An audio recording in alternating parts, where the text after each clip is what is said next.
All right, let's dive deep into upper extremity transplantation.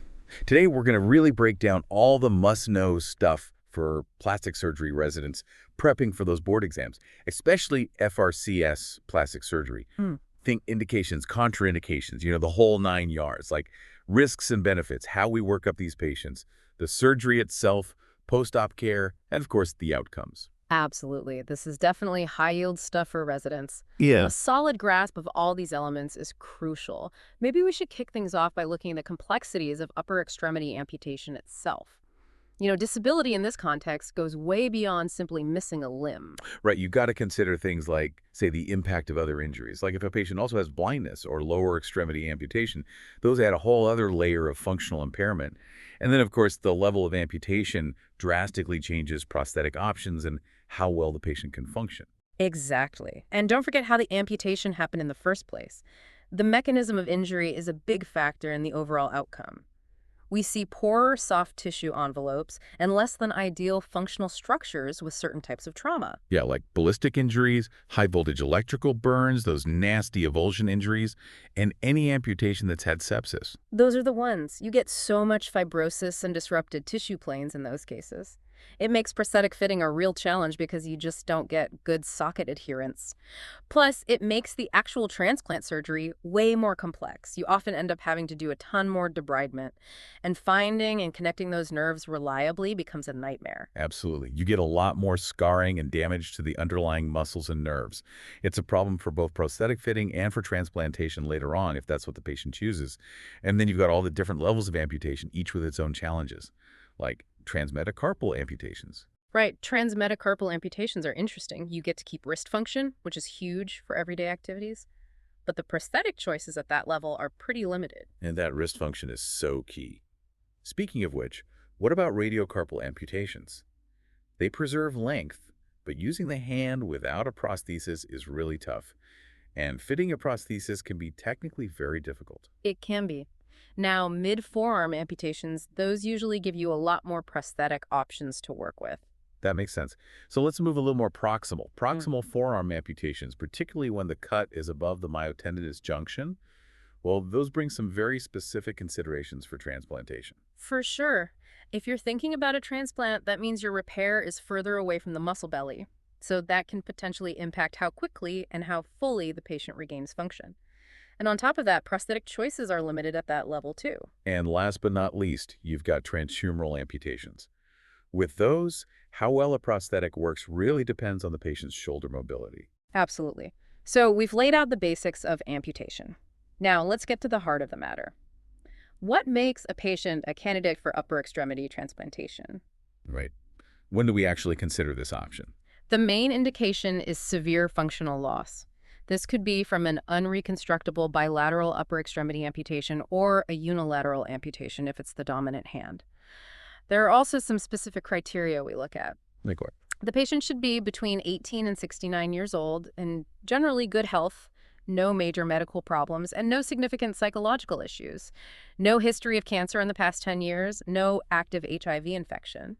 And they need to have given prosthetics a fair shot. We usually want to see at least 9 to 12 months post-amputation with a documented history of unsuccessful prosthetic use. Got it. So at the end of the day, the goal is to help the patient regain independence in their everyday activities and psychologically adapt to the transplanted hand. Exactly. It's about restoring function and a sense of wholeness. But there are some absolute contraindications that we need to be really careful about. We can't move forward if these are present. What kind of contraindications are we talking about? Well, on the psychosocial side, things like active psychiatric disorders are a no-go. Same with current substance abuse. And if a patient has cognitive or perceptual problems that make it hard for them to understand the procedure and its risks, that's a Yeah, big red flag.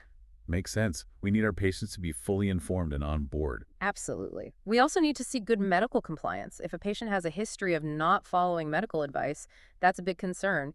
And of course, a good support system is essential. If a patient doesn't have adequate social support, that can really hinder their recovery. Right, it's a team effort. And what about medical contraindications? What conditions would automatically rule a patient out?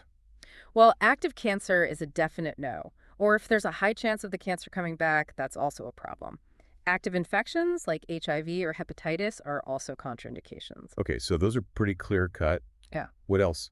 We also have to consider specific hematologic and immunologic disorders, things like hypercoagulable states, systemic lupus erythematosus, scleroderma. Those are all contraindications.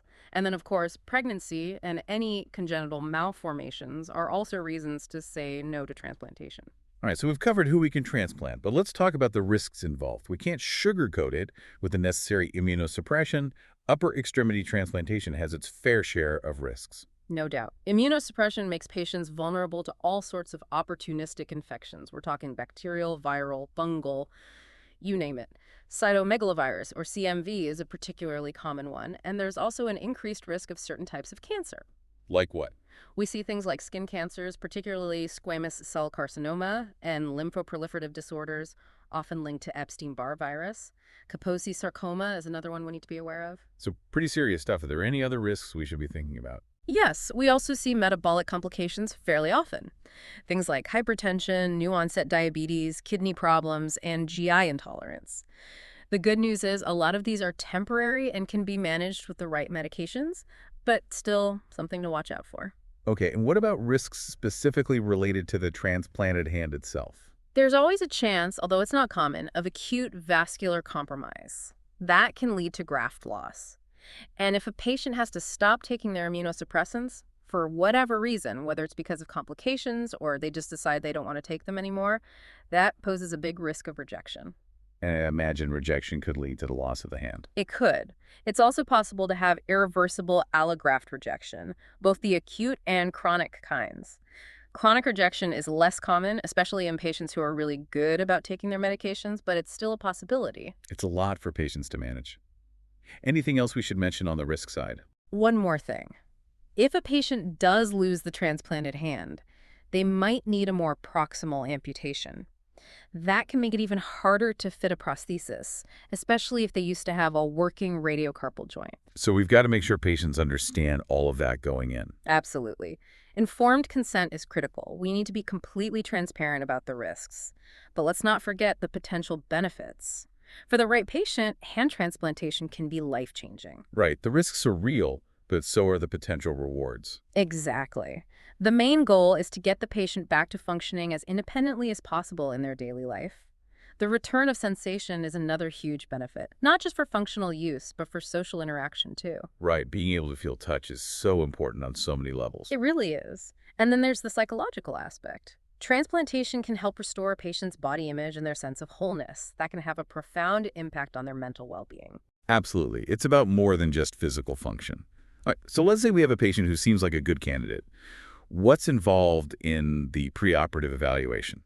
We start with a really thorough medical clearance, full physical exam, screening for a whole bunch of infectious diseases. Like what kinds of diseases? CMV, EBV, HSV, HIV, hepatitis A, B, and C, tuberculosis. We need to rule everything out. We also do a complete immunologic assessment that includes ABO and HLA typing and checking for panel reactive antibodies, or PRAs. To minimize the risk of rejection. Exactly. We want to make sure the recipient's immune system isn't going to immediately attack the donor hand. And just as important as the physical evaluation is the psychiatric evaluation. Right, we were talking about psychosocial factors before. How do we go about assessing those? We need to make sure there are no active psychiatric disorders. We also want to see if the patient really understands the transplant process, what their expectations are, how they cope with stress, and how well they're likely to adjust after surgery. We want to make sure they're prepared mentally and emotionally for what's ahead. Exactly. And we also need to assess their support system. Do they have family and friends who can help them through this? Are they likely to stick to the treatment plan? These are all crucial factors. It sounds very comprehensive. Is there anything else we do before surgery? Yes, occupational and physical therapy evaluations are really important too. What do we look for there? We want to see how motivated the patient is and if they're physically able to handle the intense rehab they'll need after surgery. These evaluations also help us figure out what kind of therapy they'll need post-op, which is especially important for patients who've had multiple amputations. Okay, so we've evaluated the patient and they're a good candidate. Now we need a donor. What are we looking for in a donor match? Well, first and foremost, we need to make sure there's immunologic compatibility. The ABO blood type has to match, and we need a negative cross match. That tells us the recipient doesn't have preformed antibodies against the donor's antigens. Yeah. That way, we avoid immediate rejection. Makes sense. Anything else? We also need to make sure there's no mismatch for certain latent viral infections like CMV and EBV. And the donor can't have any active infection or malignancy. We don't want to transmit anything to the recipient. Of course. What about the physical characteristics of the hand? Yes, we want to match the donor and recipient hand as closely as possible in terms of size and length. Ideally, skin tone and hair color should also be a good match. For a better aesthetic outcome. What about the donor's medical history? The donor should be free of any conditions that could affect the function of the transplanted hand. No history of arthritis, connective tissue disease, paralysis, or metabolic disorders that would interfere with rehab. So it's a really involved selection process. It is. Finding a good match is crucial for success. Now let's get into the surgical techniques. How does hand transplantation compare to replantation? They're similar in some ways, but there are some key differences. Replantation is when you're reattaching the patient's own amputated limb. So the amount of tissue you have to work with is limited. Sometimes you have to shorten the bone, but usually the tendon lengths are still intact. So you're basically putting the pieces back together. Exactly. With transplantation, though, you're using a healthy donor hand. That gives you more flexibility to establish the right forearm length and to really fine-tune the balance between the flexor and extensor tendons. So it's a bit more like building something from scratch. In a way, yes. Let's walk through the donor operation first. Okay, tell me about that. We usually do the hand procurement after the solid organs have been taken out, but before the aorta is clamped off. We make a fish mouth incision at the humerus and then cannulate the brachial artery so we can perfuse the hand with a cold preservation solution. To keep the tissues viable. Right. Then we perform a clean amputation at the elbow and put the hand on ice in a sterile container for transport. We'll also put a cosmetic prosthesis on the donor's arm. Back in the OR, we do the final prep work on the donor hand. We make volar and dorsal incisions to expose the important structures. We tag things like the long flexor and extensor tendons, figure out where we're going to do the bone cuts, and identify the median, ulnar, and radial nerves. For distal transplants, we also find and tag the volar cutaneous branch of the median nerve and the dorsal sensory branch of the ulnar nerve. So many details. It's intricate work. We also carefully dissect out the radial and ulnar arteries and their accompanying veins, and we remove the perfusion catheters. If we think there might be any damage to the vessels, we can do an angiogram right there on the back table. Wow, that's impressive. Yeah. So while all of that is happening, the recipient team is working on the recipient's arm, right? Exactly. Ideally, we try to time everything so both teams are working in sync. The recipient surgery is done under tourniquet control, and it can be a bit tricky, especially if there's a lot of scar tissue from previous surgeries or the injury itself. Those ballistic injuries, burns, and septic amputations you mentioned earlier. Those are the tough ones. The anatomy can be really distorted. The order we do things in depends on the level of the transplant, but the goal is to get blood flowing back to the hand as quickly as possible, especially if there are muscles in the transplant. We don't want to risk too much damage from ischemia. So how do you approach a proximal forearm transplant versus a distal forearm transplant? For a proximal forearm transplant, we usually stabilize the bones first, then reestablish blood flow through the main vessels. Then we repair the muscles and tendons, connect the nerves, and finally close the skin. And for a distal forearm transplant? It's a little different. We do the bone fixation, then repair the extensor tendons and connect the dorsal veins. After that, we do the nerve repairs, followed by arterial revascularization, then flexor tendon repair, and finally skin closure. Why the different order? Well, nerves can tolerate a bit more time without blood flow, so we take advantage of that to do the nerve repairs in a relatively bloodless field. That's clever. Any other technical points we should highlight? A few things. We often close the skin using midlateral incisions, creating dorsal and ulnar flaps. We try to create a zigzag scar to minimize the risk of contracture. For bone fixation, we typically use locking compression plates. And for the tendons, we often use a technique called the Pulvertaft weave. What's the advantage of the Pulvertaft weave? It lets us start moving the hand early, but it can make the tendons a bit bulkier. When we adjust the tension of the extensor tendons, we do it with the wrist bend. And for the flexors, we adjust them so the fingers curl in a natural cascade. Makes sense. Anything else? For proximal transplants, we might need to directly repair the muscle bellies or move functional muscle units to the right spot. For nerve repairs, we use different techniques depending on where the nerve was cut. Epidural sutures for more proximal injuries, group fascicular repair for more distal ones. That way, we can hopefully maximize sensory recovery. We also often do a prophylactic carpal tunnel release. To prevent problems down the line. Exactly. And for the blood vessels, we usually connect the radial and ulnar arteries and veins end to end. But for proximal transplants, we might do an end-to-side connection to make sure the remaining forearm muscles get enough blood flow. It's also a good idea to map out the superficial veins beforehand because they can be pretty scarred up. So many things to consider. There are a lot of moving parts, that's for sure. Okay, so the surgery's done. Now, what about postoperative care? Post-op care is critical, especially managing the immunosuppression. We start immunosuppression right away, even before surgery. To prevent rejection. Right. A typical regimen includes a lymphocyte-depleting agent, like antithymocyte globulin or alemtuzumab, a calcineurin inhibitor, such as tacrolimus or cyclosporine, an antimetabolite like mycophenolate mofetil or MMF, and steroids. That's a lot of medications. It is. And then for maintenance, we usually continue with steroids, tacrolimus, and MMF. But we're always trying to find ways to minimize the amount of immunosuppression patients need. So there's a trend towards getting rid of steroids altogether and maybe even reducing the tacrolimus dose or switching to rapamycin. Trying to find that balance between preventing rejection and minimizing side effects. Exactly. We also give prophylactic meds to prevent infections, things like CMV, herpes simplex virus, pneumocystis, Jirovecii pneumonia, and fungal infections. And of course, we manage any metabolic complications that come up. As we adjust the immunosuppression doses, we can sometimes wean patients off some of these extra medications. So what about monitoring the transplanted hand? We monitor it very closely, especially right after surgery. We're looking at skin color, temperature, swelling, capillary refill, all the usual signs of good circulation. We use pulse oximetry on both the transplanted fingers and the fingers on the other hand. And we might use external Doppler ultrasound or even an implantable Doppler to check blood flow. And then there's rehab. Rehab is huge. It's absolutely essential for getting good functional results.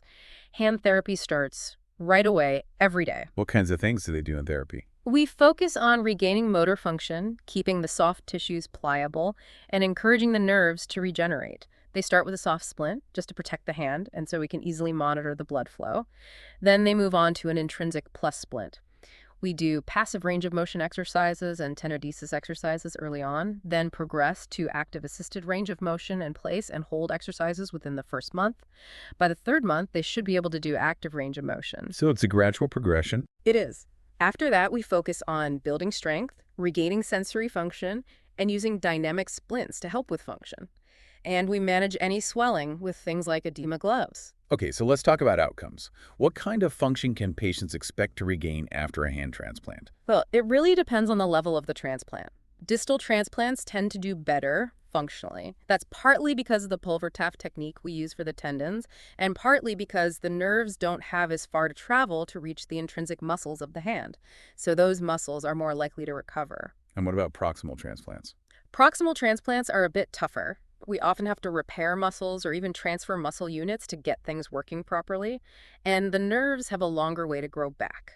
The data from the International Registry on Hand and Composite Tissue Transplantation, or IRHCTT, shows that while almost everyone regains extrinsic hand function, intrinsic function is more hit or miss, and even when it does come back, it's often delayed. So patience is key. What about sensation? Do patients regain feeling in the transplanted hand? Most do, to some degree. Pretty much everyone gets protective sensation back, meaning they can feel pain, temperature, and crude touch. About 90% regain tactile sensation, meaning they can feel textures, and about 84% regain discriminative sensation, which is the ability to tell different objects apart by touch alone. That's encouraging. Yeah. How do we measure these outcomes? Are there any standardized tools? Yes, we use a couple different scoring systems. One is the DASH, the Disability of the Arm, Shoulder, and Hand Questionnaire. It's a patient-reported outcome measure, so it's based on how the patient feels they're doing. A 15-point decrease on the DASH is considered a clinically significant improvement, and studies have shown an average improvement of around 27 points. That's a substantial change. It is. And then there's a more specific tool called the Hand Transplantation Score System, or HTSS. This one looks at various aspects of hand function, like appearance, sensibility, movement, psychological and social integration, how well the patient can do their daily activities, their work status, and overall satisfaction. So it's a very thorough assessment. Overall, How do patients feel about their quality of life after hand transplantation? Despite all the challenges, the immunosuppression, the constant therapy, most patients say their quality of life is better after the transplant. Many of them are able to do their daily activities independently, and some even go back to work. That's a testament to the resilience of the human spirit. It really is. But we have to be realistic. Complications can happen. Let's talk about those. Death is rare, but it has been reported, especially in cases where multiple composite tissues are transplanted. Acute rejection is something we see pretty often. About 85% of patients have at least one episode in the first year. But usually we can manage it with medication adjustments, topical treatments, steroid pulses, or even stronger immunosuppressants if needed. So it's treatable. What about long-term rejection? Chronic rejection is less common, especially in patients who take their medications as prescribed, but it can happen. And of course, there's always the risk of losing the transplant altogether. That could be because of medication noncompliance, chronic rejection, or rarely because of a sudden vascular problem. We talked about metabolic complications earlier. Yeah. How common are those? Pretty common. Studies have shown that about 69% of hand transplant recipients experience at least one metabolic complication, like high blood pressure, elevated creatinine, high blood sugar, or GI intolerance. And then there's the risk of infection. Right. Opportunistic infections are a major concern. We see them in about 63% of patients. CMV and herpes simplex virus are the most common culprits, but we also see bacterial infections. And what about cancer? We touched on that earlier. Yes, cancer is a risk, but it's rare. We might see things like post-transplant lymphoproliferative disorder or PTLD, which is linked to EBV, or skin cancers like basal cell carcinoma. Usually we can manage these with adjustments to the immunosuppression regimen or surgical removal. So let's do a quick recap of the key points. What are the absolute must-knows for the boards? Okay, so the ideal candidate for upper extremity transplantation is a healthy adult with an unreconstructible bilateral upper extremity amputation or a dominant unilateral amputation that's causing significant functional limitations. If a patient has a medical condition that would make long-term immunosuppression risky, they're not a candidate. Same goes for inadequate psychosocial support, a history of not following medical advice, or any congenital problems with the affected limb. Right. And what about the risks? The big ones are related to immunosuppression. Infections, cancer, metabolic issues, those are all real concerns. And we can't forget about the possibility of losing the transplant, which could mean a more proximal amputation. And what kind of functional outcomes can we expect? Overall, they're pretty good, especially compared to replantation. Most patients regain good extrinsic hand function, but intrinsic function is less predictable and often comes back more slowly. Sensation usually returns, but it takes time. Distal transplants tend to have better outcomes than proximal ones. And rehab is crucial. Absolutely. Intensive, specialized rehab is key to maximizing functional recovery. It's a long process, but it's worth it. And a final word on combined transplants, like hand and face transplants. Those are still pretty experimental and come with even more risks, so we need to be very cautious. Makes sense. So the future of hand transplantation is promising, but it really hinges on developing better immunosuppression protocols. Exactly. If we can find ways to prevent rejection without all the side effects, that would be a game changer. Well, I think we've covered just about everything residents need to know for their boards. This has been a great overview. Thanks for joining me. It's been my pleasure. And for our listeners, I'll leave you with this thought. What advancements do you think will revolutionize upper extremity transplantation in the future? What challenges do we still need to overcome? Keep those questions in mind as you continue your studies. Until next time.